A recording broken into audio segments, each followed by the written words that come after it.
आप ये देखेंगे कि ये पानी बॉयल भी मार रहा है और अल्लाह के हुक्म से बहुत अच्छा बन रहा है और इसकी खुशबू जो है लहसुन की वजह से बहुत अच्छी आती है।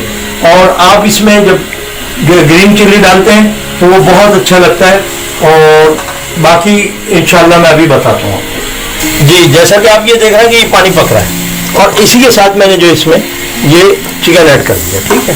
अब ये चिकन मेरा 3 से 4 मिनट लेगा गलने के लिए, तो उतनी देर मैं आपको बताता चलूँ।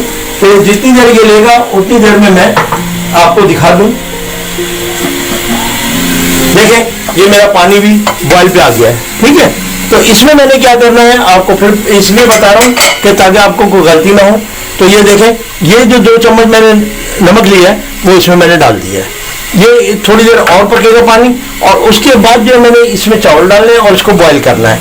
जब बॉयल होगा उस वक्त भी मैं आपको बताऊंगा कि कितना बॉयल होना है। तो ये देखिएगा हो गया। ये देखिए मैंने ये जो आपके सामने केवड़ा रखा हुआ था उसमें मैंने थोड़ा सा दही यूज किया है, 1 से 1.5 चम्मच। और ये देखें ये कलर में इसमें जो मैंने आपको बताया था कि थोड़ा सा रखा हुआ है, ये इसको भी मैं इसी में यूज कर रहा हूँ। ये देखें ये इसमें चला गया।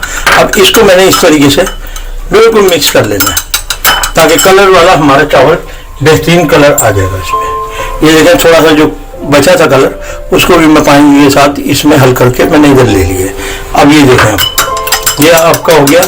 और इसी के साथ में इसमें ये देखें कि ये मेरे पास जायफल जो होती है, जो मैंने आपको बताया कि आधा टीस्पून से थोड़ा सा ज़्यादा है, ये भी मैंने इसमें यूज़ कर लिया है। और ये देखें ये ज़ाफ़रान जो कि मैंने आपको बताया कि बहुत महंगी है और इसको भी मैं इसी में यूज़ करूँगा। वैसे हम ज़्यादातर क्या करते हैं, अभी आपको इसमें यूज़ करके दिखा रहा हूँ, वरना हम इसको थोड़े वाटर में सुबह भिगो देते हैं अगर शाम को हमें ज़रूरत होती है।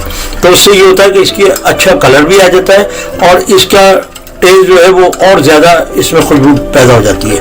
लेकिन ये आपको दिखा रहा था इसलिए मैंने इसको अभी यूज़ किया है। तो ये देख लीजिए मेरा मेथड ये तैयार हो गया।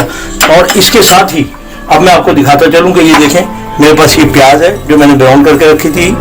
और ये देखें ये आलू बुखारा है। ये देखें आलू बुखारे कैसे हैं, फर्स्ट क्लास आलू बुखारे। इसको अपने एक एक करके ऐसे तोड़ के ऐसे इसमें डालना है ताकि अगर गुठली बनी हुई है 2-4 हैं तो उनको अलग अलग कर लें। तो उससे क्या होगा कि आपके सब तरफ आ जाएंगे आलू बुखारे। ये देखें ये आलू बुखारा हो गया। तो ये मैंने इसमें ऐड कर दिया। और ये देखें कि ये मेरा ज़ीरा है।